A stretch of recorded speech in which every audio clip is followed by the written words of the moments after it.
Olá, amados, paz e bem. Eu sou o presbítero Melquisedeque e estou aqui para os comentários da lição desta semana, lições bíblicas da editora CPAD Classe de Jovens, quarto trimestre de 2025. E nesse trimestre nós estamos estudando o livro do profeta Jeremias. É a lição de hoje, a lição de número 3, com o tema O Sermão do Templo. A lição de hoje é baseada no capítulo 7 do livro do profeta Jeremias. Lembrando, meu irmão, que você que gosta de ministrar com slides na sua igreja, seja um assinante do ebdemfoco.com e você terá slides da revista CPAD 100% baseado na revista, com imagens de qualidade e prontos para serem usados. Slides editáveis, que você pode fazer a mudança que você desejar para melhor atender a sua aula.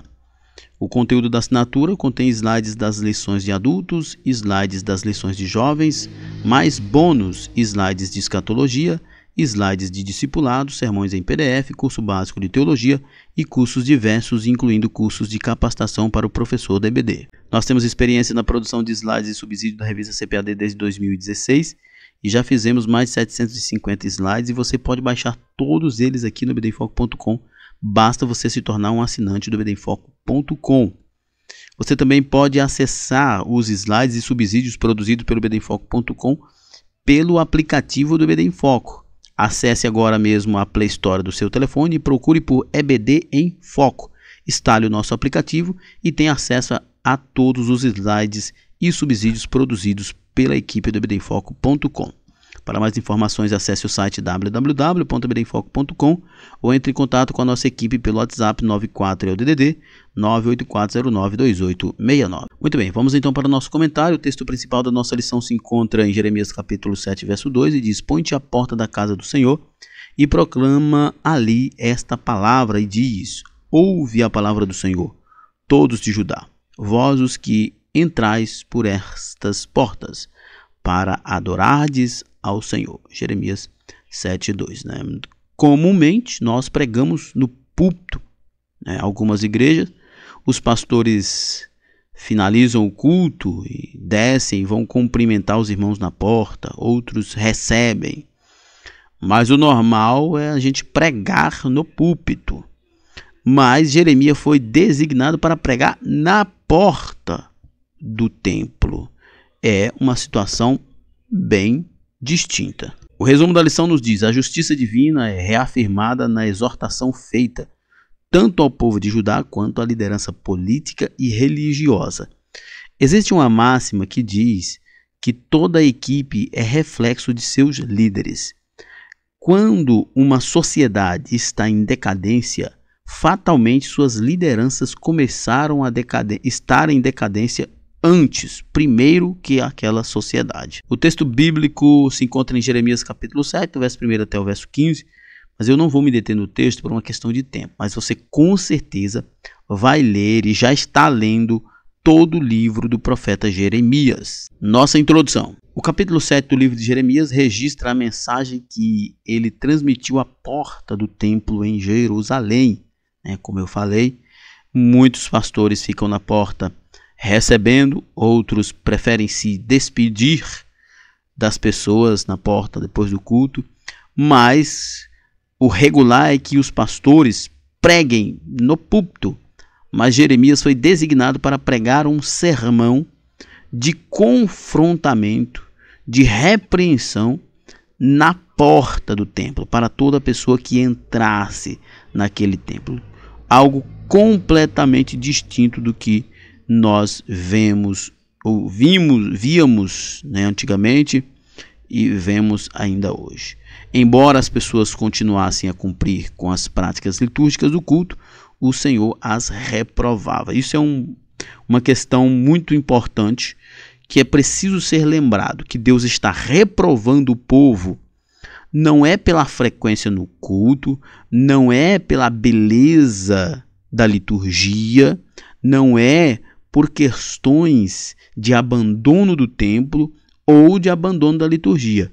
O que Deus está corrigindo o povo, está chamando o povo para uma reconciliação, é por causa da conduta do povo fora do templo, que fatalmente reflete dentro do templo, mas é principalmente por causa daquilo que eles estão fazendo fora do templo. Na lição desta semana, vamos discorrer a respeito do perigo da apostasia, da falsa adoração e do mal que uma vida cristã sem compromisso com a verdade de Deus é capaz de fazer. Aqui nós temos apostasia, falta de adoração e falta de compromisso e de verdade.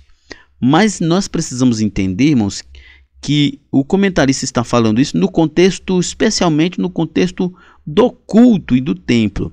Mas estas coisas só acontecem porque questões relevantes, importantes e necessárias são negligenciadas antes. Este estudo é um alerta para a igreja na atualidade.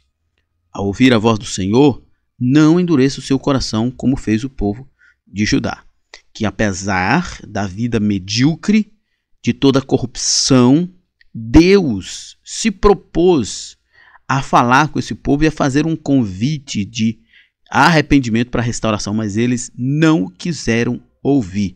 Em vários momentos nós vemos Deus falando através de Jeremias, que ele tinha se proposto falar com o povo, chamar o povo ao arrependimento, mas o povo tinha decidido não ouvir. Aí é que está o problema mais sério, né? Quando as pessoas não querem ouvir a verdade. E o fato de uma pessoa não querer ouvir a verdade, ela elimina a possibilidade de transformação, porque quem transforma é a verdade. Quem liberta é a verdade. Se nós negamos, rejeitamos a oportunidade de ouvir a verdade, então certamente nós não seremos libertos pela verdade. E era isso que o povo estava fazendo. O povo estava endurecendo o coração e não queria ouvir a voz do Senhor. E por essa razão, o que restava para eles era, na verdade, condenação. Nosso primeiro tópico, a voz no templo. E o primeiro subtópico,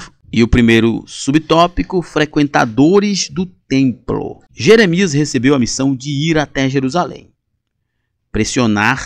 Jeremias recebeu a missão de ir até Jerusalém, posicionar-se à porta do templo e pôr-se a gritar, anunciando a mensagem a todos que por ali passavam. Né? Jeremias capítulo 7, verso 1 a 2, nos mostra, né, Deus ordenando a palavra que foi dita a Jeremias pelo Senhor, dizendo: põe-te à porta da casa do Senhor e proclama ali esta palavra, dizendo: ouve a palavra do Senhor, todos de Judá, vós os que entrais por estas portas para adorardes ao Senhor, ouçam a palavra do Senhor.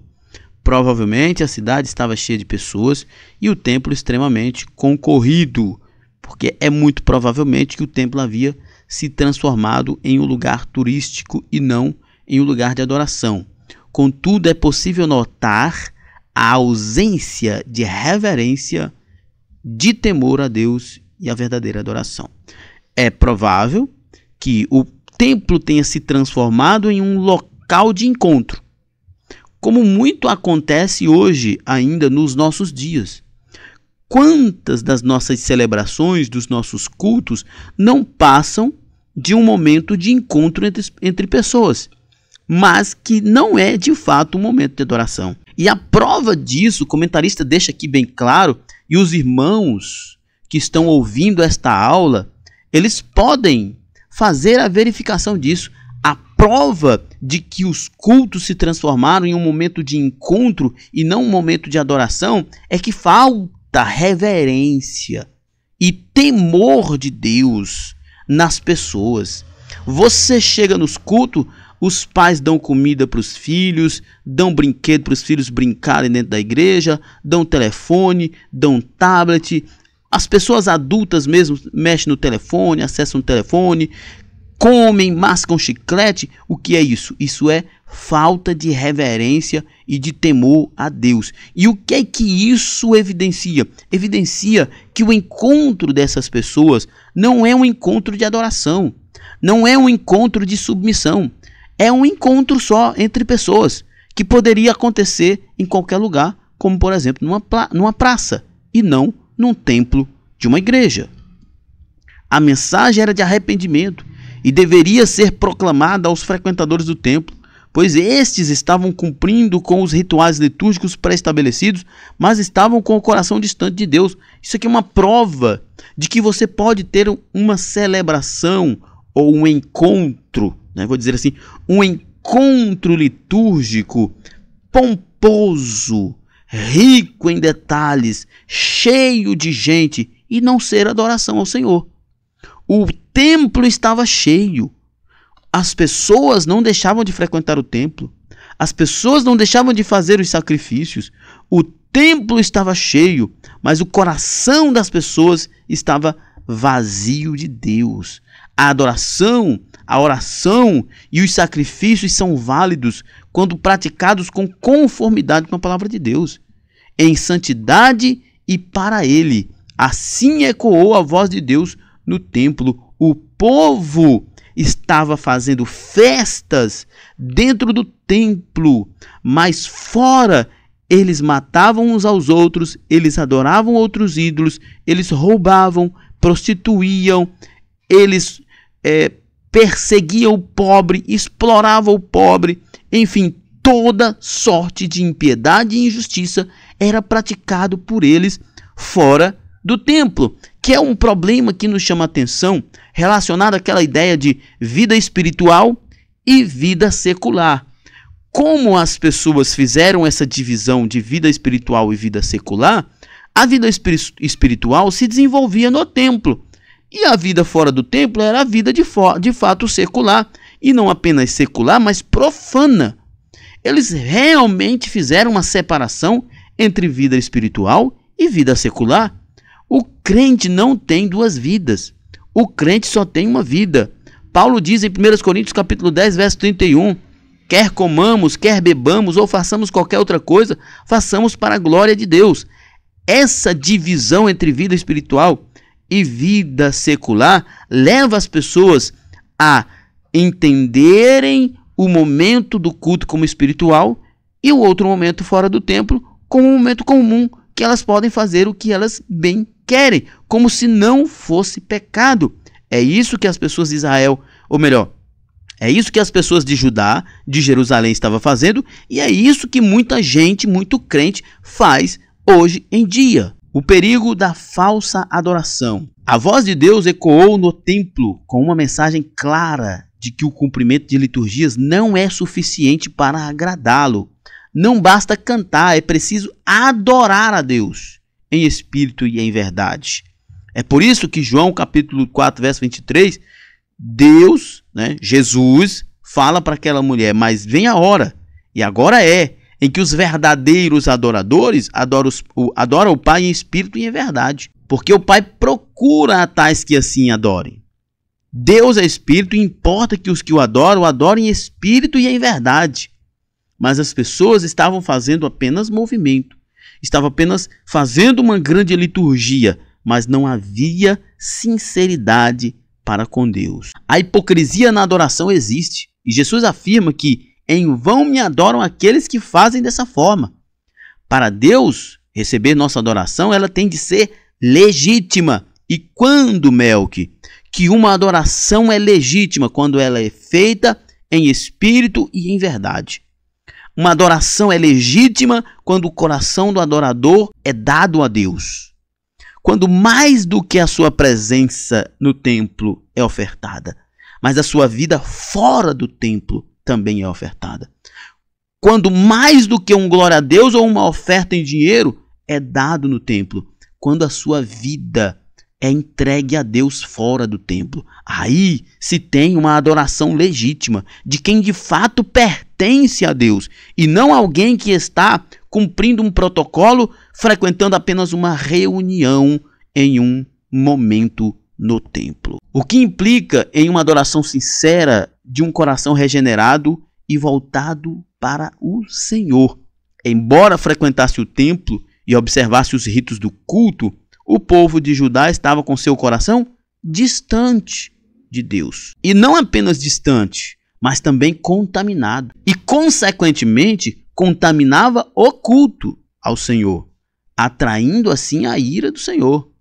Jeremias 7,18 diz: os filhos apanham a lenha e os pais acendem fogo, e as mulheres amassam a farinha para fazerem bolos à deusa chamada Rainha dos Céus, e oferece libação a outros deuses para me provocarem a ira. Havia festa no templo de Deus, mas não era adoração a Deus. Era fruto de um coração que estava distante de Deus, e consequentemente é um coração contaminado pelo pecado, que consequentemente contaminava o culto. É por isso que muitas vezes nas nossas reuniões Deus não opera, irmãos.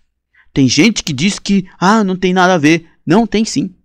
Por isso que muitas vezes Deus não opera. As pessoas estão com os corações contaminados, estão distantes de Deus. A maioria das pessoas, e eu não tenho medo de errar, eu falo sim, a maioria das pessoas que frequentam os templos hoje são espectadores. Elas vão ali pela performance que se apresenta no culto e não para adorar a Deus. O que elas estão fazendo ali é apenas um movimento social, é apenas frequentar um ambiente, como frequenta uma praça ou um clube ou qualquer outro lugar, mas não estão adorando a Deus. É por isso que muitas vezes os cultos são difíceis, porque as pessoas não são adoradores, são espectadores. É por isso que muita gente termina o culto e diz: o culto foi ruim, o pastor não pregou nada, o cantor não cantou nada, o sonoplasta não arrumou o som. Por quê? Porque ela não foi ali para adorar, foi ali para expectar, para ser um espectador, para assistir. E quando a performance não foi legal, com certeza vai sair reclamando. Mas se tivesse ido para adorar, certamente teria sido tocado por Deus.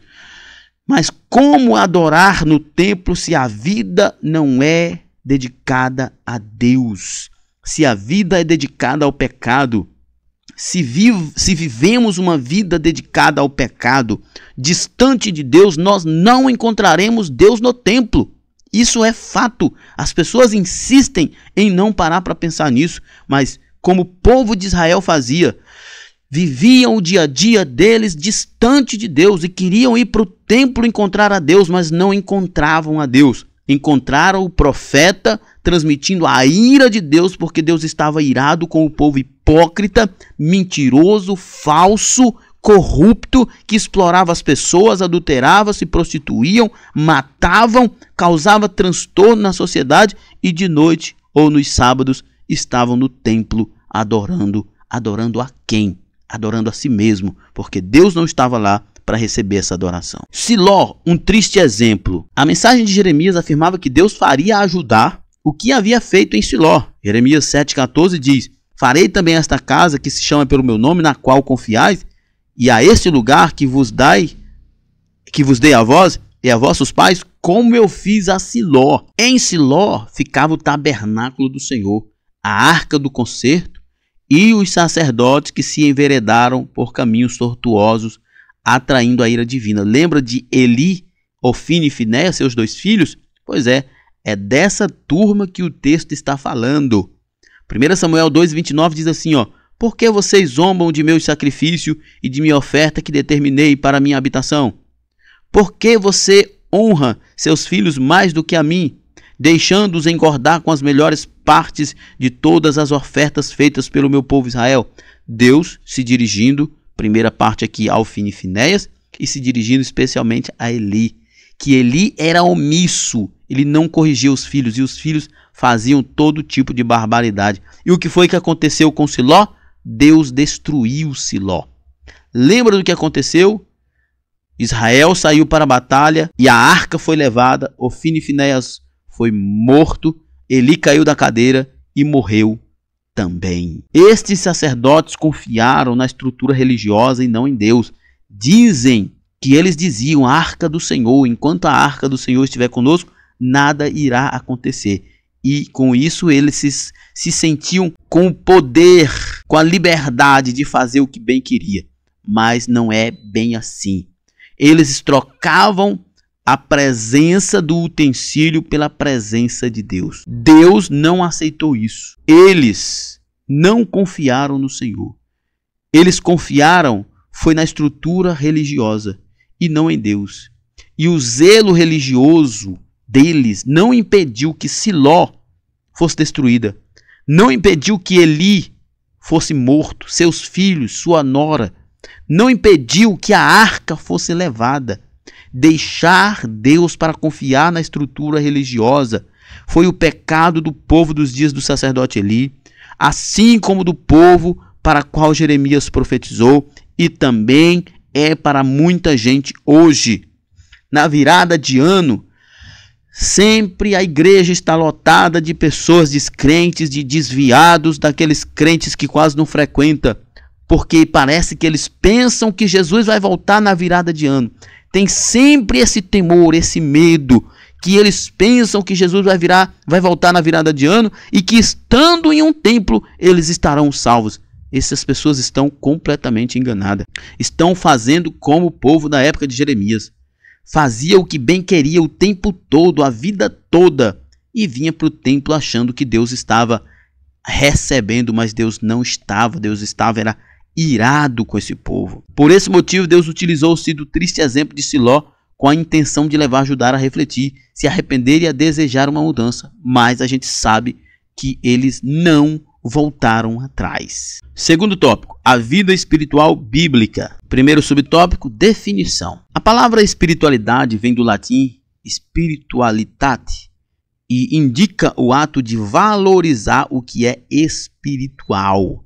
Espiritualidade é ter uma vida conectada ao divino, que pode, na modernidade, as pessoas definem espiritualidade como uma conexão com algo metafísico, mas que não necessariamente seja Deus. Mas, numa perspectiva bíblica, ter uma vida espiritual é ter uma vida conectada com Deus, é viver em obediência à palavra de Deus. No que se refere à vida espiritual cristã, ela firma-se na experiência pessoal e real da pessoa com Cristo, influenciando na sua fé, no pensamento, na forma de enxergar a vida, nos seus relacionamentos interpessoais e no enfrentamento das dificuldades.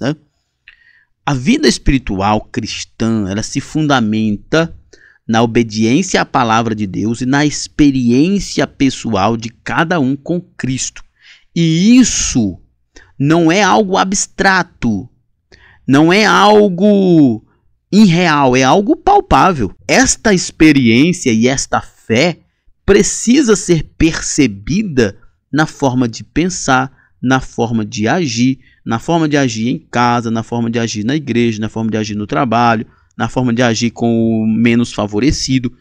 A fé e a espiritualidade precisa ser evidenciada no dia a dia de cada cristão. Portanto, a vida espiritual do crente não é invisível. Sua comunhão com Deus pode ser vista mediante seus frutos e suas ações, atitudes e palavras que glorificam o nome do Senhor, independentemente das circunstâncias. Uma vida espiritual saudável leva a pessoa a agradar ao Senhor Jesus. Uma vida espiritual é uma vida conectada a Deus, aonde a pessoa está preocupada em fazer a vontade de Deus, em sentir a presença de Deus e ser dirigido pelo Espírito Santo de Deus. A vida espiritual e suas tendências atuais. Nem todo crente vive de maneira bíblica, assim como nem toda prática espiritual agrada a Deus. Como eu falei lá no início, na modernidade as pessoas dizem que espiritualidade é acreditar em algo divino, mas que não necessariamente seja Deus. E isso acontece até no meio dos cristãos. O pensamento da sociedade atual tende a não aceitar o que é padrão institucional e sólido. No entanto, não rejeita e nem condena o que é espiritual, desde que isso não esteja vinculado a uma instituição ou a um valor, a uma crença específica. Eles querem falta de compromisso e falta de responsabilidade. É isso que a pós-modernidade quer. Nesse sentido, para o pensamento pós-moderno, é possível ter experiências sobrenaturais, com o divino, como eles costumam dizer, nem usa a palavra Deus, sem se comprometer com o ser divino, com os seus ensinamentos e com suas bases de prática. Isso eu estou falando de forma mais abrangente, mas como diz o texto aqui, nesse sentido, para o pensamento pós-moderno é possível ter experiências sobrenaturais com Deus sem comprometer-se com Cristo, e com seus ensinamentos e com sua igreja. Ou seja, a pós-modernidade, o que ela quer? Ela quer as sensações, ela quer o divino que lhe faz alguma promessa, que lhe dá alguma esperança, mas não quer nenhum compromisso. Não quer um compromisso de abandonar o pecado, não quer um compromisso de amar o próximo, não quer um compromisso de frequentar a comunidade, de contribuir com a comunidade, de abandonar os seus pecados. As pessoas, e isso principalmente no mundo religioso, no mundo evangélico, no mundo gospel, essas igrejas neopentecostais, por exemplo, têm um público profundamente rotativo. O que isso quer dizer? Quer dizer que as pessoas do domingo passado não serão as mesmas do próximo domingo, porque elas estão lá num self-service, buscando aquilo que foi ofertado naquele dia. Apenas a bênção específica para algum problema da sua vida, mas não querem um relacionamento com Deus. Não querem um compromisso moral e espiritual com Deus. A vida espiritual atual tende a ser subjetiva e desprovida de preceitos bíblicos. Não existe fé sem preceitos bíblicos. E isso deve ser rejeitado pelo crente, pois somente por meio de Cristo é que podemos nos achegar a Deus. Foi Jesus quem disse: eu sou o caminho, a verdade e a vida, e ninguém vem ao Pai senão por mim. Então, meu amigo, meu irmão, não existe essa de fé sem preceitos bíblicos, sem um referencial moral, ético e espiritual que é o próprio Cristo.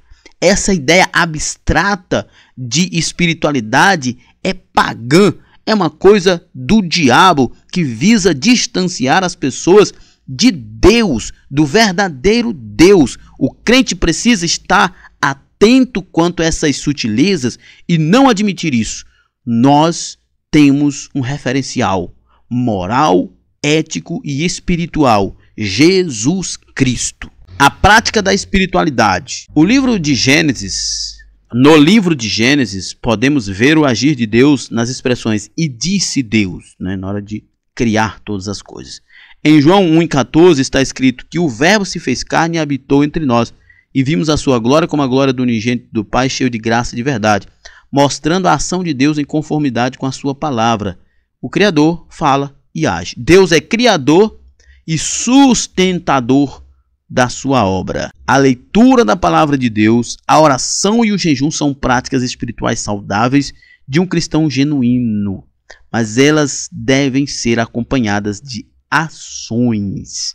Tiago 1,22 diz: tornai-vos, pois, praticantes da palavra e não somente ouvintes, enganando-vos a vós mesmos. Tiago está dizendo que aquele que se propõe apenas a ouvir e não se dedica a praticar o que a palavra ensina está enganando a si mesmo. E por que Tiago está dizendo que está enganando a si mesmo?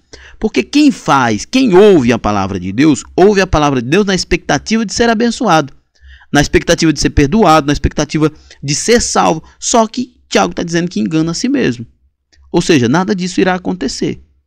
Porque se não é praticante da palavra, então você não tem compromisso com Deus. Então você não faz parte do povo de Deus. A salvação é pela fé e não pelas obras. Contudo, os salvos são chamados para as boas obras.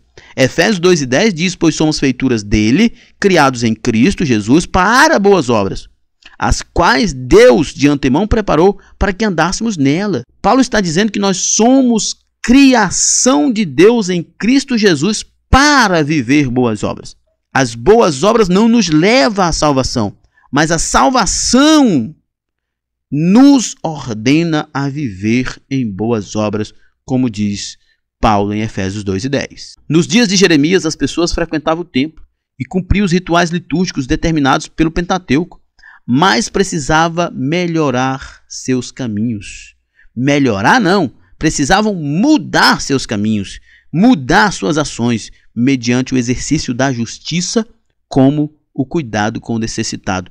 Eles destruíam os necessitados. Isso aqui é interessante.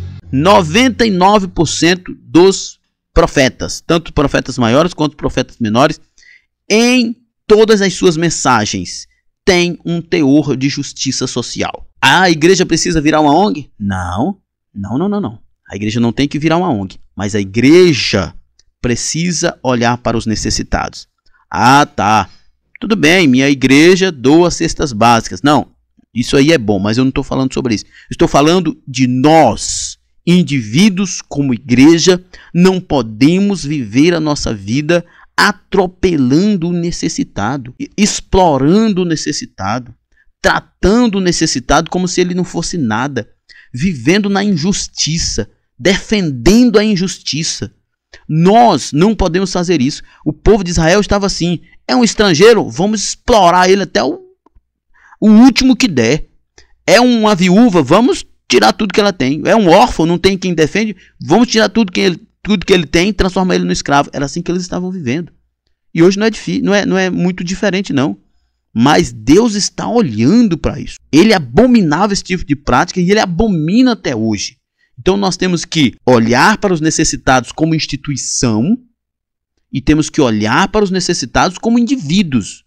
Porque Deus requer isso de nós. Nós não podemos negligenciar isso. Cuidar dos órfãos e das viúvas e dos necessitados não é uma pauta política, mas são ações ordenadas pelo Senhor. Isso aqui é muito importante, porque nós gostamos muito de pensar assim: procura ação social, procura o prefeito, o vereador. Irmãos, ajudar o necessitado não é uma questão de apenas alimentá-lo, mas é uma questão também de nos corrigir, de nos aperfeiçoar, de nos melhorar. O pastor Luiz Hermínio diz assim: quando eu faço uma boa ação para alguém, pode até ser que aquela boa ação não mude a vida daquela pessoa, mas ela está me mudando. A mudança acontece em mim também. Só que nós terceirizamos, entregamos para os políticos, mas a igreja, como instituição, como sociedade civil organizada, precisa atentar para isso, e nós, como crentes, como indivíduos, também. E não é fazer aquelas ações para desencargo de consciência, não. É engajamento, é comprometimento com a vida das pessoas. Nós precisamos mudar isso. Tiago, capítulo 1, verso 27, diz: a religião pura e sem mácula para com nosso Deus e Pai é esta: visitar os órfãos e as viúvas nas suas tribulações e a si mesmo guardar-se da contaminação do mundo. Nós temos que viver vida santa, mas também nós devemos nos compadecer de quem precisa. A vida cristã genuína e bíblica consiste em práticas que glorificam a Deus. A fé necessita ser prática. A fé tem que ser prática. Robert Luquier diz uma frase triste, que ele diz: a religião evangélica se transformou numa religião do falar e não do fazer. E isso é triste, mas nós não podemos viver assim. Terceiro tópico: as causas e as consequências de uma vida espiritual vazia. Primeiro subtópico: a triste realidade de uma vida espiritual vazia. Jeremias profetizou contra a vida espiritual do seu povo. A sua mensagem revelou o quanto isso entristeceu a Deus. Jeremias 26:12 diz: falou Jeremias a todos os príncipes e a todo o povo, dizendo: o Senhor me enviou a profetizar contra esta casa e contra estas cidades todas as palavras que ouviste. O povo se firmava na estrutura do templo, que se tornou como uma espécie de amuleto, e acabava se contentando com a ausência de Deus em suas reuniões. Eles estavam tão dedicados às estruturas que faltou tempo para Deus. O coração deles estava tão preenchido pelo legalismo e pelas estruturas que não tinha espaço para Deus. Isso aí a gente precisa ter cuidado com isso, sabe, irmãos? Tem que ter cuidado com isso. Porque às vezes nós estamos fazendo a obra de Deus, mas não estamos agradando a Deus. Lembra do que diz Mateus capítulo 7, verso 21 e 22? Naquele dia muitos dirão: em teu nome profetizei, expulsei demônio, curei enfermos. E o Senhor vai dizer: eu não conheço você. Porque muita gente usa o poder de Deus para fazer essas coisas. Faz a obra de Deus, mas não agrada a Deus. A gente precisa ter cuidado quanto a isso. Essa atitude reafirma a inclinação humana de desejar criar um caminho próprio para se relacionar com Deus. Isso é importante. Não se adora a Deus do seu jeito particular. Que tal nós lembrarmos dos filhos de Arão, que levaram incenso, ou melhor, fogo estranho ao altar e morreu. Que tal nós lembrarmos também de Ananias e Safira, que tentaram enganar, fazer do jeito deles e acabaram morrendo. Nós não temos que criar um meio próprio de adorar a Deus, de nos relacionar com Deus. A forma que ensina é a Bíblia. Como nós nos relacionamos com Deus precisa objetivamente ser bíblica e não uma invenção particular de cada um de nós. Mesmo com todos os elementos necessários para a realização de um culto, a presença do Senhor é indispensável e insubstituível. Mas a presença de Deus só estará ali se o culto for para Ele de fato. Nos dias de Jesus, este mesmo problema persistia, e foi com os escribas e fariseus que ele travou os maiores embates. Ao repreender os líderes religiosos da sua época, Jesus chegou a afirmar que eles eram como sepulcros caiados. Sepulcros caiados eram aqueles sepulcros muito bem organizados por fora, mas por dentro estava cheio de podridão. Deus deve estar no centro de tudo, no centro do culto. E para Deus estar no centro do culto, nós precisamos ter uma vida de adoração e não apenas uma vida de templo. As causas e as consequências da vida cristã vazia. A vida cristã sem a aprovação e a presença de Deus é um perigo. Para o crente, o culto não é somente um ato litúrgico ou uma obrigação religiosa, mas uma oferta de louvor a Deus e o seu mandamento de comunhão com Ele, ou o seu momento de comunhão com Ele. Isso aqui é sensacional. Para o crente, o culto não é somente um ato litúrgico ou uma obrigação religiosa, mas uma oferta a Deus. É por isso que nós dizemos que o culto é uma celebração, porque nós estamos entregando a Deus. Não é o culto que eu assisti, é o culto que é a oferta que eu ofertei a Deus. Por isso Paulo diz em Romanos 12, primeiro: rogo-vos, pois, irmãos, pela misericórdia de Deus, que apresentai o vosso corpo por sacrifício vivo, santo e agradável a Deus, que é o vosso culto racional. Nós ofertamos a Deus. Uma vida cristã vazia é resultado de um coração distante de Deus. Quanto às suas consequências, elas são igualmente trágicas. Perda do direito de habitar com Deus, não ter as orações ouvidas pelo Senhor e a colheita de frutos da própria maldade, que é um ponto importante. Deus rejeitou a oração do povo. Deus estava disposto a destruir o povo. E mais, Deus disse que tudo que ia acontecer com eles era fruto da própria maldade. Como diz Paulo em Gálatas 6:7, de Deus não se zomba. Tudo que o homem plantar, isso também colherá. Não pense que nós iremos viver uma vida zombando de Deus, desprezando a Deus. E isso não irá resultar em castigo para nós. Tenha certeza que irá. A vida cristã vazia, portanto, é um desvio da presença e da comunhão com o Eterno e deve ser evitada constantemente. É por isso que crente precisa estar ocupado, orando, jejuando, lendo a Bíblia e trabalhando. Não é para passar o dia todo com a mente vazia ou se entregando às futilidades da internet. A necessidade permanente de arrependimento. Jeremias exerceu o seu ministério entre os anos 627 e 586 a.C., mas a verdade de sua mensagem ainda ecoa na atualidade. Foram 40 anos, pelo menos, de pregação, e o povo rebelde não se arrependeu. A mensagem anunciada por Jeremias à porta do templo, em Jerusalém, assume um papel de alerta em nossos dias, porque ela ecoa hoje dizendo: nós não podemos substituir os ritos, as estruturas e o legalismo pela presença de Jesus. O mais importante é Jesus. Infelizmente, muitos dizem estar conectados com Deus, mas sem frequentar o templo. A igreja do Senhor tornou-se os desigrejados.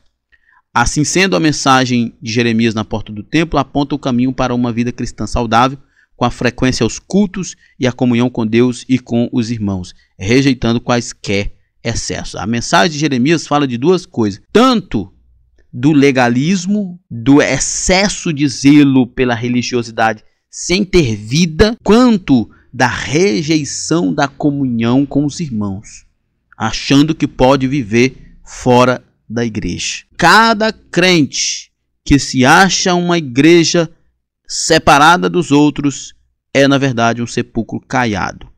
É um crente em um túmulo, porque não existe igreja sem os outros membros.